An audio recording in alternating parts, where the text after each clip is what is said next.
adalah merupakan kerinduan hati Bapa untuk mewariskan bumi ini kepada kita yang adalah anak-anaknya. Mazmur 25 ayat 12-13 dan Matius 5 ayat yang kelima. Tapi Dia tidak menghendaki hati kita jadi tertuju atau mencintai dunia ini. Bapa menghendaki untuk kita jadi semakin mencintai Dia dan memberi hidup kita hanya untuk penggenapan rencananya.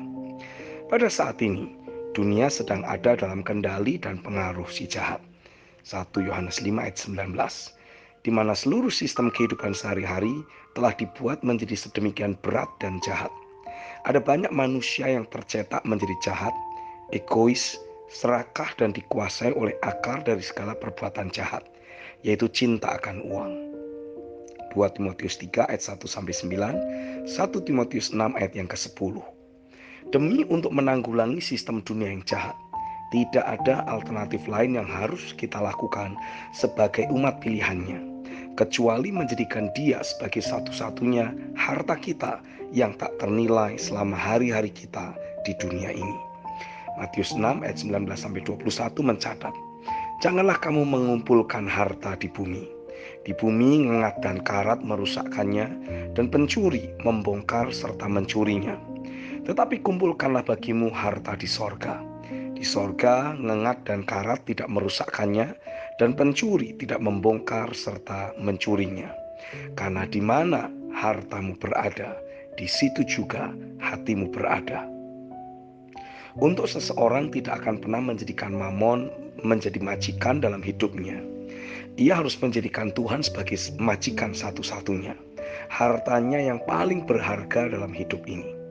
Selama seseorang menjadikan Tuhan sebagai warisan hidupnya, hartanya yang paling berharga, otomatis hatinya akan jadi teramat sangat mencintai Tuhan, sehingga tidak ada lagi tempat di hatinya untuk yang lain. Yang pertama, menjadikan Tuhan sebagai harta yang tak ternilai dalam kehidupan ini adalah merupakan wujud aplikasi dari hidup dalam keterhubungan dan kebergantungan dengan Tuhan sendiri. Bagi orang percaya yang memang hidup dalam keterhubungan dengan Bapa sebagai satu-satunya sumber kehidupannya, realita keberadaan Bapa adalah merupakan segala-galanya. Melalui realita Tuhan yang terus nyata dalam hidupnya lah, dia jadi memiliki kemampuan untuk bisa tetap bersukacita meski sedang menghadapi tantangan. Terlebih sebagai umat Tuhan yang masih memiliki ada banyak area hidup yang belum akurat.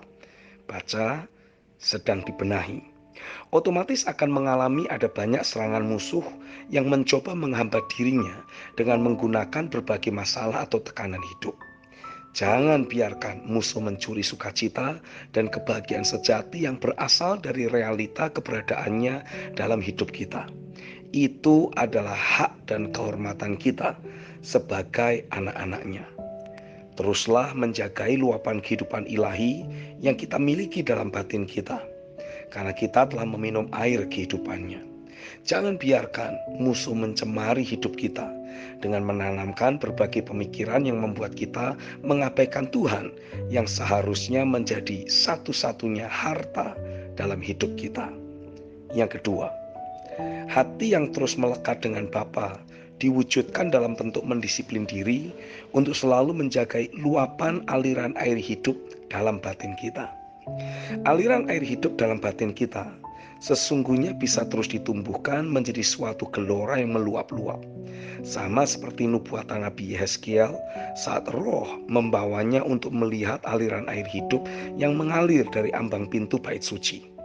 Dari aliran yang hanya sedalam mata kaki jadi bertambah mendalam, jadi selutut, sepinggang, dan airnya menjadi suatu sungai yang besar.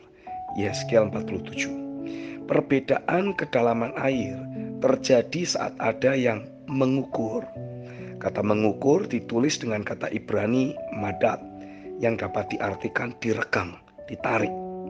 Jadi dengan kata lain, dengan kita berfokus untuk terus mengkondisikan agar gelora aliran air hidup dalam batin kita bisa terus bertambah, maka sesungguhnya kita sedang menjadikan Dia sebagai yang utama dan satu-satunya di dalam kehidupan kita. Teruslah bertekun dalam pembacaan firman. Terus selaraskan frekuensi pikiran kita dengan firman-Nya. Semakin frekuensi pikiran kita selaras dengan firman tertulis yang kita baca, semakin mudah bagi kita untuk mendengar atau menerima arahan suara rohnya. B. Teruslah bertekun dalam melatih manusia roh kita. Doa dalam bahasa roh secara meluap-luap menolong kita untuk terus mengkondisikan atmosfer rohani dalam kehidupan kita tetap bersih, jauh dari berbagai polusi rohani. C. Teruslah mendisiplin diri untuk memperbesar porsi doa dan pembacaan firman yang sudah kita lakukan.